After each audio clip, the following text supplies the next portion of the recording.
देखो, योग शास्त्र विद्या बड़ी महान है, इसी से योगी बनता है वेदों में। वेदों से निकाल कर ऋषियों ने जगत कल्याण के लिए ये विद्याएं कही, बोली, अपना अनुभव लिखा है वेदों में। ये सारा ज्ञान वहां से निकाल कर यहाँ डाला तो उपयाम वेतवसी मगवन पाही, रक्षा करो हमारी पास। उपयाम गई तो है जीव तू याम गई तो, याम को ग्रहण करने वाला है। याम का मतलब होता है यम, नियम, आसन, प्राणायाम, प्रत्याहार, धारणा, ध्यान, समाधि। तो तू इसको ग्रहण करने वाला है, इसलिए ग्रहण कर। अष्टांग योग को आचार्य से ग्रहण कर, उसका अभ्यास कर। और फिर है यम, नियम, आसन, प्राणायाम, प्रत्याहार, धारणा, ध्यान, समाधि। तो देखो ये इससे कल्याण होता है। यम, नियम, आसन, प्राणायाम कठिन है, असंभव नहीं है। हाँ, जो करना चाहता है उसके लिए बहुत ही आसान है। मैंने महसूस किया, इधर गुरु ने बताया, इधर आचरण में आया और करो प्रैक्टिस है। फिर दूसरा सीखा, वो आचरण में आया। हम गुरु के बिना ये विद्या आचरण में नहीं आती, पेपर वर्क बनकर रह जाती है। देखो कृष्ण महाराज क्या कह रहे हैं, ये कह रहे हैं तपस्वभ्यो अधिको योगी, तपस्वी से अधिक योगी है। योगी सर्वश्रेष्ठ, ज्ञानीभ्यो अपि मतो अधिका। ये अर्जुन, मेरे मत में तो ये जो ज्ञानी है, वेद पढ़े लिखे, इनसे भी ज्यादा योगी है। कर्मीभ्यश्चाधिको योगी, जो कर्म कांडी है, कर्म करते हैं, श्री अर्जुन उनसे भी अधिक योगी है। तस्माद योगी भव अर्जुन, इसलिए हे अर्जुन तू योगी हो जा। गृहस्थ आश्रम में बड़े बड़े अच्छी चीजें निकाल के यहाँ लाया मैं। दैहिक, दैविक, भौतिक तापा, राम राज्य का न व्यापा। सब नर करहि परस्पर प्रीति, चलहि स्वधर्म निरत श्रुति नीति। अब श्रुति बोलते हैं वेदों को, पढ़ती है दुनिया सारी, पर वेद नहीं है, कठिन है, छोड़ देती है। ऐसे अभागे हैं। तो ये सारे सूत्र वगैरह कभी कुछ पहले मैंने कुछ लिखे हुए हैं, यहाँ चेक करते हैं। शुरू पहला सूत्र है, आप जानते हो, बोलो जो जानता है। योग, हाँ बिल्कुल, उच्चारण में तो ये आएगा योगस्य चित्त वृत्ति निरोध। दूसरा सूत्र है ये, हाँ, पर संधि विषय में आएगा योग चित्त वृत्ति निरोध। और पहला है अथ योगानुशासन, कि भाई ऋषि कहते हैं कि अब योग विद्या का प्रारंभ करता हूँ अपने शिष्यों के साथ। शिष्य बैठे हुए चरणों में, सचमुच की पुस्तक का ऐसा ही सत्य है, बैठे हुए हैं। और ऋषि पतंजलि कहते हैं अथ योगानुशासन, अब मैं योग विद्या की आपको शिक्षा देता हूँ। अथ का मतलब होता है तदंतरम, अब इसके बाद मैं योग की शिक्षा देता हूँ। अब इसके बाद मतलब तदंतरम का क्या मतलब, कि इसके बाद मतलब आप लोग सब पिछले कई जन्म काट के आए हो, उसमें आपने अच्छे बुरे बहुत काम किए, अच्छी बुरी बुरी बुरी जगह से गुजरे हो, बहुत दुख उठाए हैं, अब भी उठा रहे हो, लेकिन अब मैं तुम्हें योग की शिक्षा देता हूँ। कृष्ण महाराज ने इस विषय में कहा ही है ना, योगो भगवती दुख। योगाभ्यास जो भी करता है उसके दुखों का नाश हो जाता है। इसलिए योगाभ्यास करो। बहुत समझाता हूँ कि भाई 4 ही आसन लगा लिया करो, बहुत है बाबा। मैंने कोई बहुत सारे आसन नहीं लगाए थे, मैंने भी ज्यादा ज्यादा 10 लगाए होंगे, 8 लगाए होंगे बस। इससे ज्यादा मैं भी नहीं लगाता था, वो तो टाइम ही नहीं होता था। हाँ, साधना में बैठ कर लगाता था। और जब आसन सिद्धि आने लगी तब बैठ जाता था आसन पे, क्योंकि आसन सुखानुषे आसना, इसमें ही है, आसन सुख देता है।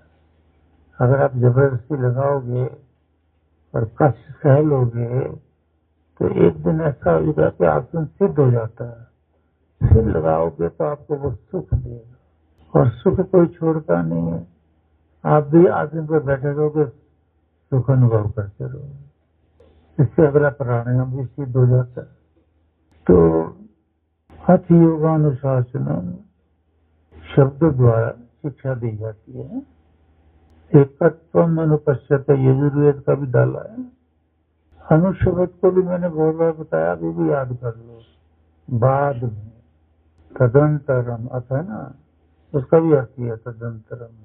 अनु का भी अर्थ है बाद में, मतलब पहले योगाभ्यास आचरण में लाए और योग पे कंट्रोल कर लिया पूरा।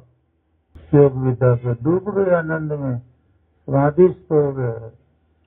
उसके बाद है पश्चाताप, यानी वो ईश्वर को योगी रियलाइज करता है। पहले योगाभास, उसके बाद अनुपश्यत, अनुमान बाद में वो पश्यत मैना दर्शन करता है।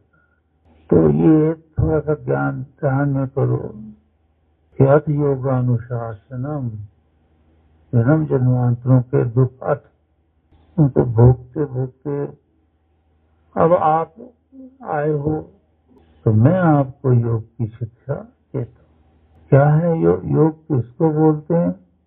योग चित्त वृत्ति निरोध। चित्त की 5 वृत्तियां मैंने कल बताई थी। अविद्या, अस्मिता, राग, द्वेष, अभिनिवेश, 5 क्लेश। 5 क्लेश देने वाली वृत्तियां हैं ये। तो अथ योग चित्त वृत्ति निरोध में रोकता है। चित्त की वृत्ति बाहर जा रही है, विषयों में, विकारों में, ना जाने कहाँ का, बुराइयों में। क्यों? क्योंकि किसी गुरु से, किसी से नहीं, वेद के विद्या विद्वान गुरु से शिक्षा तो ली नहीं, तो जीवन कैसे गुजारे, क्या अच्छाई है और क्या बुराई है, किसको छोड़ें, किसको अपनाएं, दिल लगा के वो शिक्षा तो ले ही नहीं है। दोनों तरक्की के लिए भगवान ने कहा, भौतिक भी और अध्यात्मिक भी। तो योग किसको कहते हैं? योग उसको बोलते हैं चित्त वृत्ति निरोध इति योग। जब साधना करते, योगाभ्यास करते, चित्त की वृत्ति रुक जाए, बाहर जाना बंद कर दे। जैसे कल मैं कह रहा था, भाई कोई आज चलो भी सिनेमा देखने, नहीं, आप जाइए, चलो घूमने चले, आप जाइए, दिल ही नहीं करेगा कहीं जाने को। ये तो जाने वाला, ये तो आत्म स्थिति आएगी अवश्य। पर मैं देख रहा हूँ अभ्यास कम है ना, इसलिए अगले जन्म में आएगी जरूर, क्योंकि मिलना तो भगवान से ही है, और योग के बिना भगवान नहीं मिलते। तो कोई पूछे योग क्या है? अरे भाई, वृत्तियों को कंट्रोल करने का नाम योग है। क्योंकि वृत्तियां जब रुक गई तो युंजतः जुड़ गए, तो परमेश्वर से जुड़ गए। योग जोड़ भी रहा है। हठ योगानुशासनम, अनु मैंने बाद में, शासनम में ना शासन करता, किस पे? योग। मैं योग विद्या के ऊपर शासन करता हूँ, इसलिए मैं आपको योग की शिक्षा देता हूँ। ठीक है ना? मैं योग विद्या पर शासन कर रहा हूँ, अनुशासनम। उन्होंने योगाभ्यास करने के बाद मैंने योग विद्या पे शासन कर लिया, अब मैं आपको योग की शिक्षा देता हूँ। तो शिक्षा देना शुरू करा ऋषि ने। अथ योग अनुशासनम के बाद योग चित्त वृत्ति निरोध है। भाई योग उसको बोलते हैं कि चित्त की वृत्ति योग अभ्यास करते करते करते रुक गई। अब वो ना सोने में, ना चांदी में, ना कहीं कहीं नहीं जाती। तो योग चित्त वृत्ति निरोध है। योग विद्या जब आप शासन करने लगोगे उस पर, यानी पूरी समझ में आकर आपने अभ्यास करते करते वर्षों गुजार दिए, तो दीर्घ कालीन अंतर सत्कारा सेविता दृढ़ भूमि, दृढ़ कर लिया वो, तो वृत्तियां रुक गई तो जुड़ जाती हैं फिर परमेश्वर पर। इसको योग कहते हैं कि पांचों वृत्तियां रुक गई, बाहर नहीं जाती। अब क्यों नहीं जाती? तो परमेश्वर से जुड़ गई हैं और उस आनंद को वो छोड़ना नहीं चाहती। वो परम आनंद है। ये दूसरा है। अच्छा, इसमें मैंने बड़ा थोड़ा विस्तार से लिखा हुआ है, तो मैं ये कहूँगा कि इसका फायदा उठाओ। इस प्रकार ये सांसारिक विषयों से मन जो जुड़ा रहता है और किसी भी विषय में स्थित भी हो जाता है, यानी मन का ये स्वभाव है कि कहीं ना कहीं ये जुड़ा रहता है किसी न किसी से, विषयों से, विकारों से, गंदगी से, अच्छाई से मिले जुला या बुराई में लीन हो जाता है। तो फिर कहते हैं ये अच्छाई से भी जुड़ जाता है। तो इसका स्वभाव है, अगर आप बार बार ध्यान पक्का करोगे ना, चला गया फिर वापस लाए, फिर चला गया पता चला आपको, फिर वापस लाए यहाँ पर, फिर चला गया, फिर वापस लाए, शायद तो दीर्घकालीन अंतर से लंबा अभ्यास चलेगा वर्षों का। तो करत करत अभ्यास के जड़ मती होत सुजान, जड़ बुद्धि है वो चेतन और सबको जानने लग जाता अभ्यास से। तो रोज बैठो, रोज अभ्यास करो, कुछ 4-5 आसन का, फिर योगाभ्यास मतलब आसन, प्राणायाम इत्यादि, फिर नाम सिमरन, अपने उत्तर प्राप्त करते हुए वो तो जरूर करना। ये योग विद्या है। इससे चित्त वृत्ति निरोध है, चित्त की वृत्ति रुक जाती है, गंदगी में जाना रुक जाती है, फिर भगवान मिलना बहुत ही आसान। सदा दृष्टि स्वरूप अवस्थानम, जब चित्त की वृत्ति रुक जाती है ना, स्वरूप है, स्वयं अपने, रूप में न रूप, अवस्थान में न स्थिर, तो चित्त की वृत्ति रुक जाती है ना, तो वृत्ति जो है स्वरूप अवस्थानम, अपने रूप में स्थित हो जाती है। और उसका जो रूप है वो जीवात्मा। अभी तो हम कहते रहते हैं, बोलते रहते हैं आपको कि आप शरीर नहीं हो भाई, जीवात्मा हो, ये लाभकारी आपके लिए।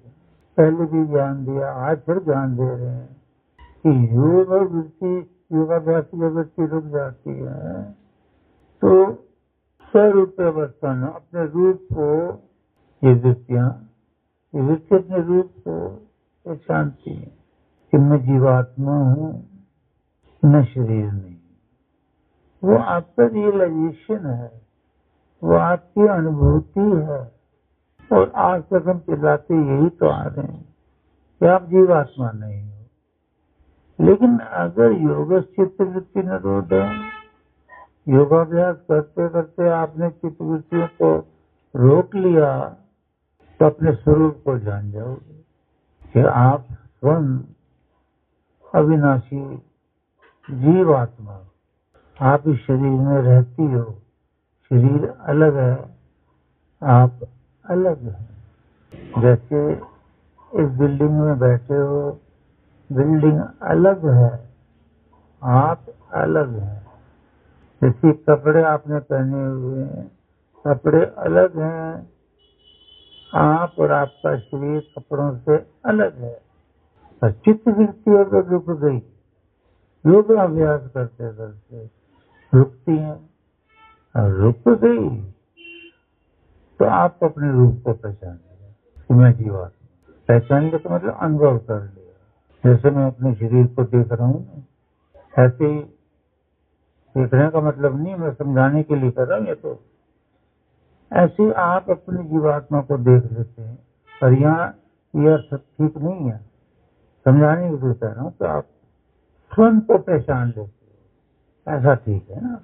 अपने आप को पहचान लेते हो कि आप शरीर नहीं हो, जीवात्मा हो। शरीर अलग है, जीवात्मा अलग है। सदा दृष्टु स्वरूपे अवस्थानम वृत्ति सारूप्यम अत्र।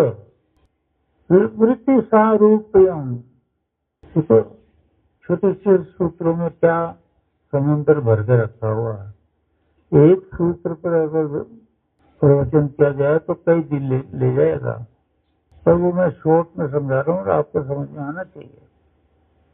हाँ, ये पुस्तक में थोड़ा डिटेल में मैंने लिखा है, तुम पुस्तक का अध्ययन करना चाहिए, आनंद आएगा तुम्हें, तुम ज्ञानी हो जाओगे।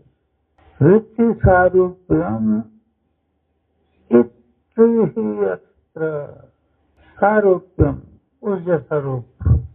आप समझ रहे हैं ना कि आप शरीर हो या ये मेरा अपॉइंटमेंट है या वो है।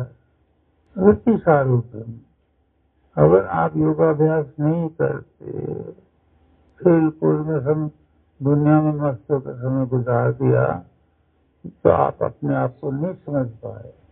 योगाभ्यास से अपना अनुभव होता है, और अपने अनुभव में एक और जोड़ लो कि आपके अंदर ही परमात्मा है, तो जीव आत्मा परमात्मा को भी रियलाइज कर लेती है योगाभ्यास से। तो सारूप्यम इस तत्व का मतलब होता है कि सा रूप कैसा, उसमें समुद्र भर दिया ऋषि है। अगर आप योगाभ्यास नहीं करते तो आपकी वृत्ति सारूप मतलब संसार, इसमें कोई हंस रहा है, कोई रो रहा है, कोई छल कर रहा है, कोई कपट कर रहा है, तो आप भी रोगे, कभी हंसोगे, कभी छल, कभी कपट। अगर वृत्ति कंट्रोल नहीं है तो दुनिया में जो कुछ हो रहा है आप उससे जुड़े रहेंगे, परमेश्वर से नहीं जुड़ पाओगे अगर योगाभ्यास नहीं किया। तो मैं चिल्लाता रहता हूँ, भाई आसन लगा लिया करो, प्राणायाम करो, इसने नहीं सीखा प्राणायाम सीखो, कमी कोई नहीं है भगवान की कृपा से। एक महान पुरुष, एक महान नारी बनो। ऐसे अज्ञानी बन के जीना पृथ्वी पे भार हो जाता है, ज्ञानी बन के